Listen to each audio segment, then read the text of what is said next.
And we are doing something a little different this time for our weekly challenge. I think we were recording when Michael threw this out. If not, it'll be new to you guys. Otherwise, you've heard this before. We're going to do a little between season weekly challenge, interview each other in a sort of like, what are you doing? Where are you going? How are things going and stuff like that. And I'm going to put Michael on the hot seat because he suggested this. And we're just going to skip introductions and we're going to dive right into this because I think this is going to be a really interesting format. So I'm going to throw it to you first. So let's see. What have I been doing? So this season, it's been kind of fun. During the whole journey of forward momentum, forward motion, getting unstuck, I went through a very toxic end of 2025. My business was going okay, things were moving, but life and day job was extremely stressful. So when we started this season, I was in kind of that low place. I needed to get unstuck. I needed to get moving, which was kind of interesting. And through this journey of this season, I've started working differently on the business. We've talked AI and talked about figuring out our why. And you and I have talked, and we have a stream of episodes coming out where we did a full interview-ish of ourselves as to why we're doing this. But it's just funny that this season, where did I get stuck? It just, a lot of these episodes really helped me focus or refocus on different ideas. Like one of the things you threw out in Slack one time was, hey, can I run AI? Which I didn't think I had any computers strong enough to run AI locally. And that started me really thinking about ways to solve my problems. Whereas I know you've been working with AI a little bit longer. So what are some of the challenges and things you've seen this season that you've been working on? Well, this is an interesting one because I started it when we started this season. I was in the midst of sort of round one, I guess, of refining the message and things like that. I'd been in networking for a while, starting to work on some of that stuff. Life was very challenging at times and was causing some disruptions to work on the business as much as I would have liked. But sort of as we started into this, I was shifting into a period where I was able to finally put some of that invested time into it. And AI had become it was a tool to do so, for sure. It was the thing where it's like some of the stuff that was taking me a lot of time in the past. And by a lot of time, it's like, maybe an hour a day, 2 hours a day, something like that. Some of that stuff I was like, okay, I've got to address this stuff. And I'd make, a little change here and a little change there. And quickly, as AI was developing to the point where it could actually do these things to the level I needed it to, it definitely unleashed, a whirlwind essentially of things, and it has very quickly become. It's not about the AI as much anymore. It's about it's about building systems. It's about building processes. It's about building something that, regardless of what's there, whether it's humans, whether it's technology, whether it's whatever it is, that it's processes that can be executed on. And in doing so, I've been able to have having my second brain along the way is where Chip had been nicknamed early on, and then we have made it much more. Has become much more a thing, basically very much a tool that we use. I've heard of people calling it their apps various different things, command consoles and things like that. But we've just stuck with the Chip thing because I just find it sort of amusing. I think it's like it really has been a forward momentum of there's a lot of stuff that I was like, okay, there's all of these things that I really need to systematize for us to grow to the level we want to. This is really the year that I said, okay, we're going to scale. We're really going to grow RB Consulting. I really want to scale it. I don't want it to be just this little thing that it's been. and put some some pretty hefty targets on it as far as like where we want to go with it.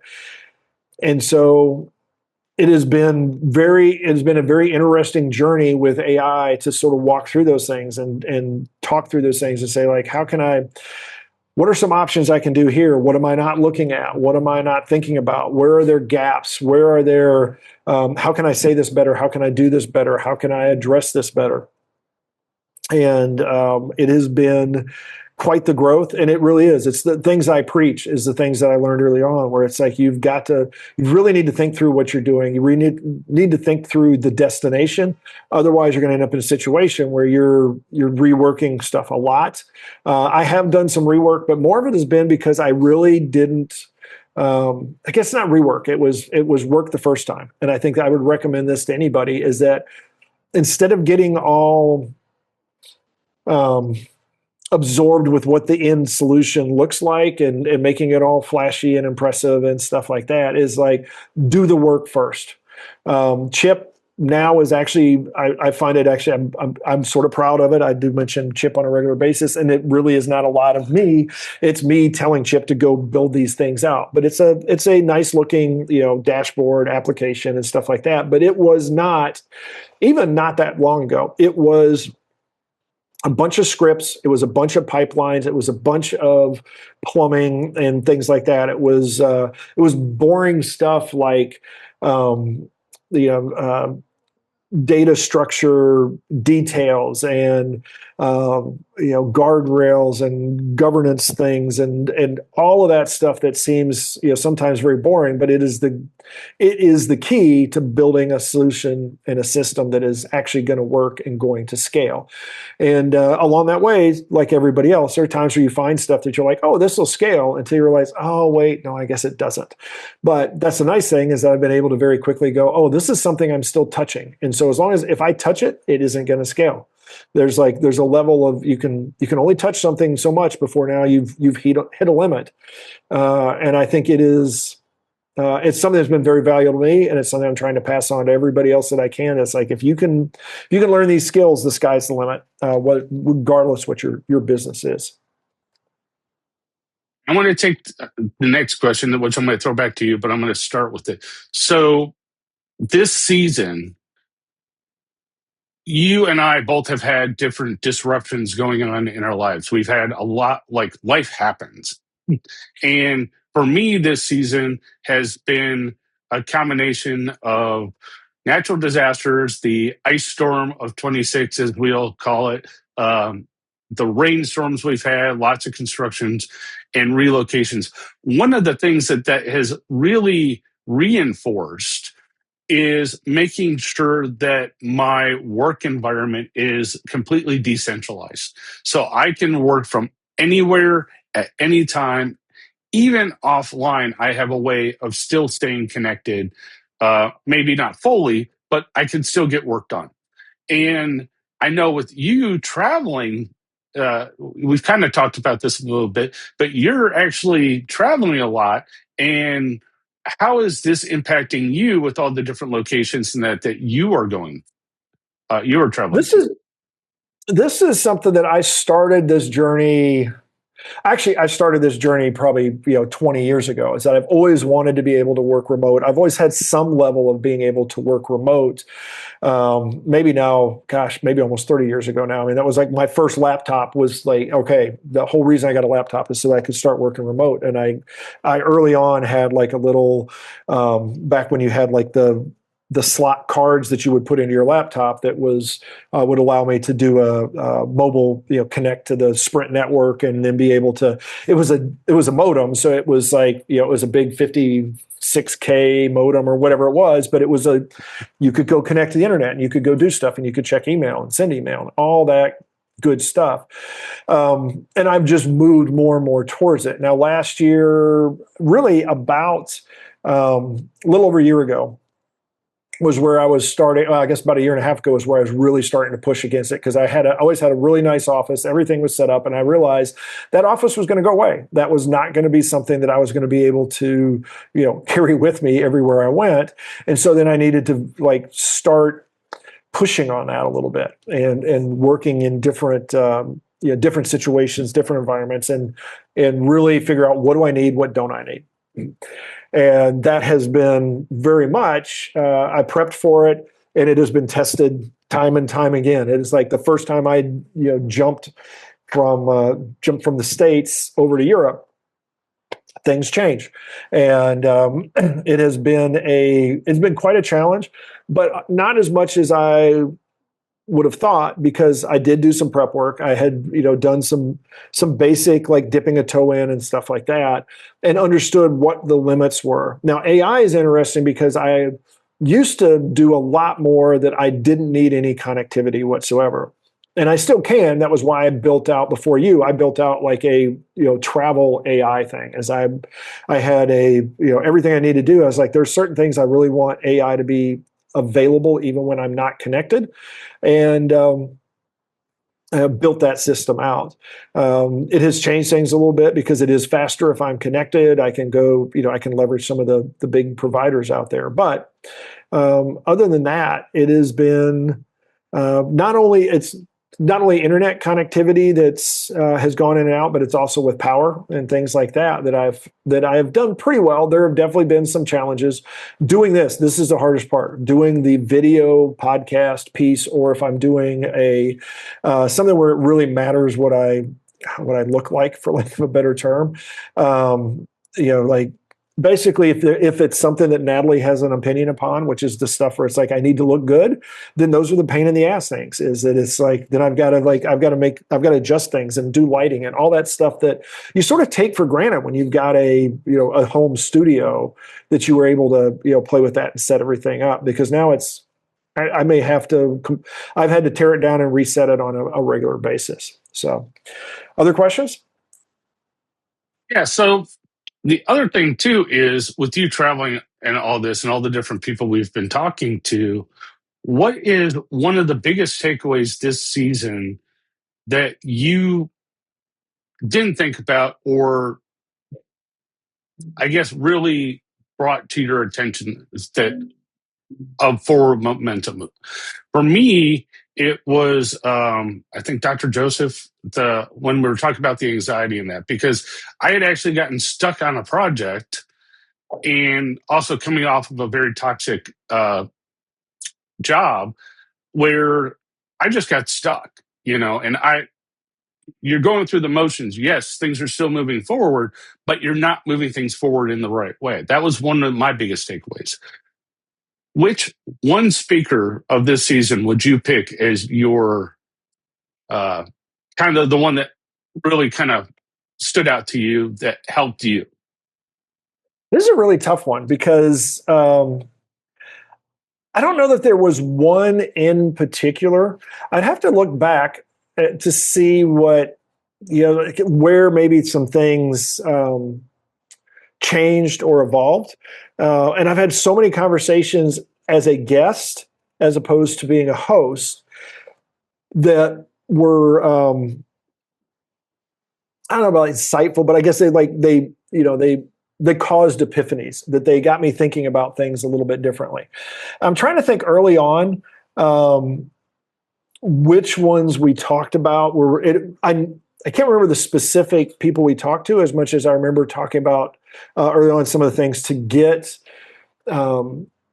Basically, it was the automation and the doing regular steps, taking that I've preached it for a long time, the 15 minutes a day and that kind of stuff, that were those I think really helped me, because they were we'll call it convicting, where I was like, you know what, you're not really doing that at the level you should. And then gosh, like I said, there's been so many people, it's hard to like nail it back down without looking at the specific, going back and looking at the summaries. I could get AI to do it, I'm sure, and say like, who are the, what were the topics we covered with each of these, and use that to give me like the best answer as far as who we talked to. But it really is. It was sort of it was a blend, I'm sure, of particularly the technical people. Like I think like Thanos, there's a couple of things there about how he viewed stuff. Alex, was another one about how sort of his take on agile and software development and teams. The ones where we talked about leveraging AI, agentic work, code, co-pilot stuff where they're like doing basically pair programming with AI and a human, because there's some things there where I was like, I'm doing this, but I could do it better.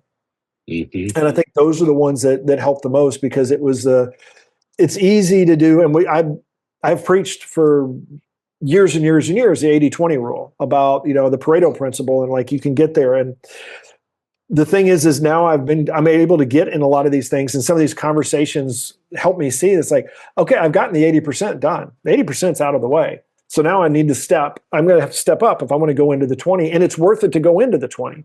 That's the whole point, is like the 80-20 is like MVP, get that 80 out there.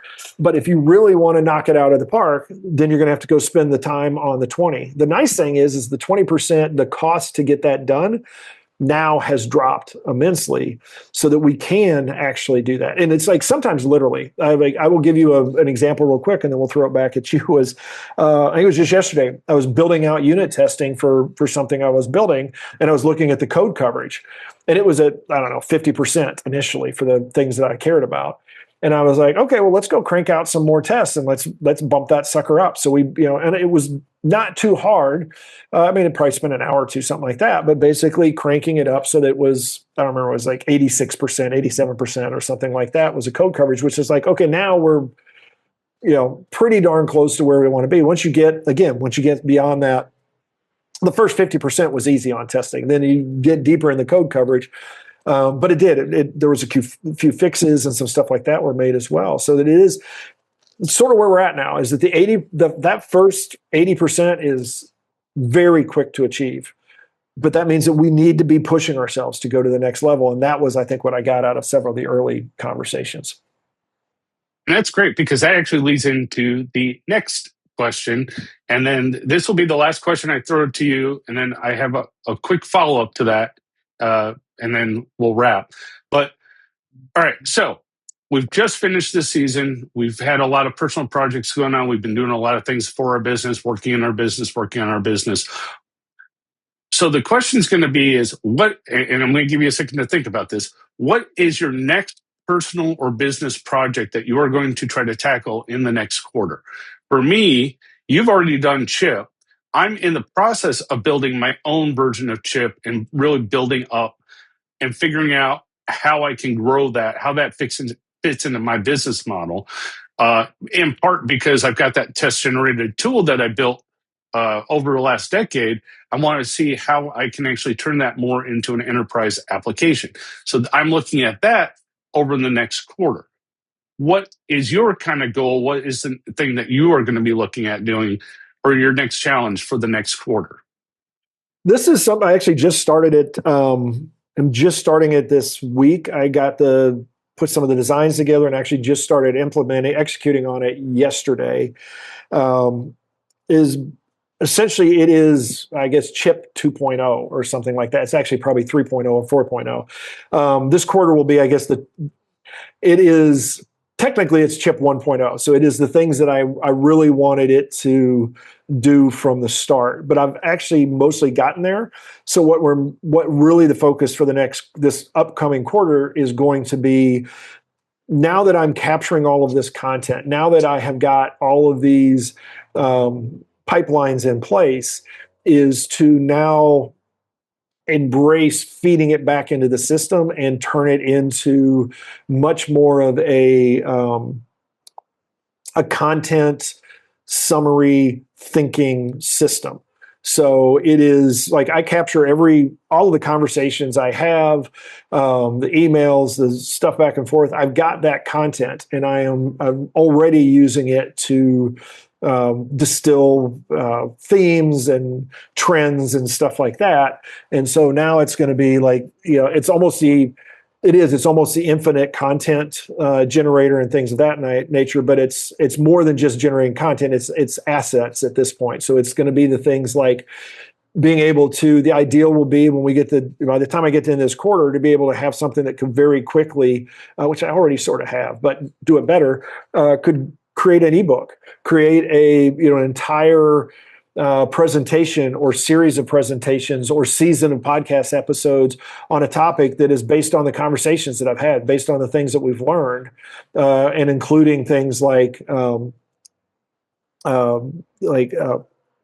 customer references and things like that, so that we can actually go through there and say like, okay, here's like a case study, or here's a a template that works perfect for this kind of solution. It's going to be taking the stuff we're doing and now it's turning it into those templates, those frameworks, those all of those things that mean that you can now take it and just run with it and grow and grow and grow, because it's so like I'm getting the groundwork is there, the framework is there, and so it's now like scale the living daylights out of it. So that's where it's gonna be fun to see where Chip is in 3 months. Nice. Sounds like a lot of fun. All right. So a little birdie and a little Kenora invite just reminded me that tomorrow is your birthday. So what are you planning to do for your birthday? Wow. Funny enough, I am going to be working on my birthday. So I'm going to get up and I'm probably going to go to, which is, it's actually been sort of a fun little thing. I'm going to get up.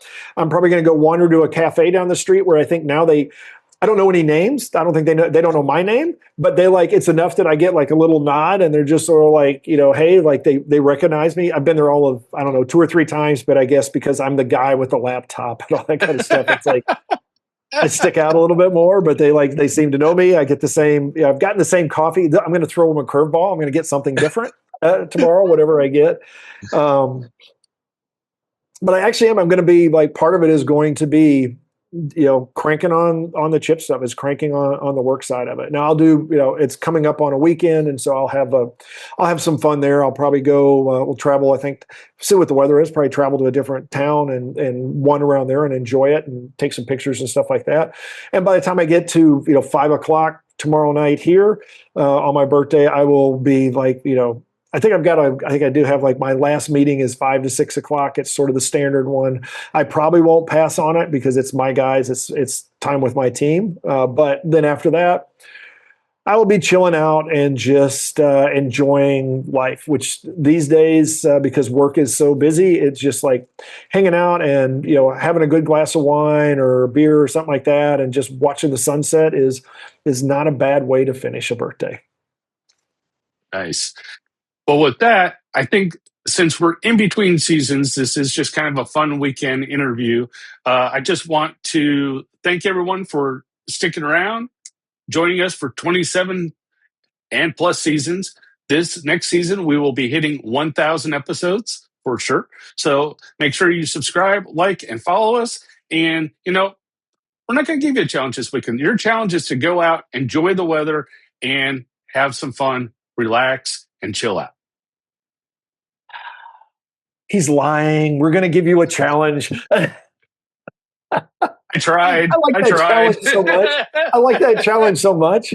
While you're relaxing and chilling out, go check out some of if there's anything you've missed in the prior season, go check it out. You don't have to do much. Just like listen in. If you want to, play around with something, but it's this time, have fun. Whatever your challenge is, the challenge is to have fun with whatever it is that you do. I know you're going to work because we all work, but that's what we do. But have some fun doing it. Do something, like hopefully take this conversation and maybe this gives you some ideas of where you want to go and some of the projects that you want to do, some of your little, itches that you want to scratch. Because I think that is one of the things is like sometimes you've got to recharge. And trust me, this is somebody that, yes, I don't recharge often enough. I'm at the end of my rope, but that's not bad recommendation is have a little bit of fun along the way. That being said, I cannot say again enough how much I appreciate you guys out there hanging out, checking us out, following and all that kind of stuff. Being there. Some of you I know have been here for a long time. And I appreciate that because I've been here for a long time. And so it's like, it is amazing looking back how far this, the journey has been and all the things we've gone through since we started this. So I appreciate so much you guys hanging out and looking forward to next season. We are not slowing down. I think we may even be speeding up, it feels like, because we've got some really good conversations ahead of us. There's a lot of stuff it's going to seep in that I've talked about, other people I've talked to, other podcasts I've been on. If you've been able to follow those, great. If not, those ideas, those concepts are going to just continue to be part of what we discuss here as we try to make all of us better developers. So go out there and have yourself a great one. Have a great weekend, and we will be around very soon. Before you know it, season 28. Have a great one, everybody.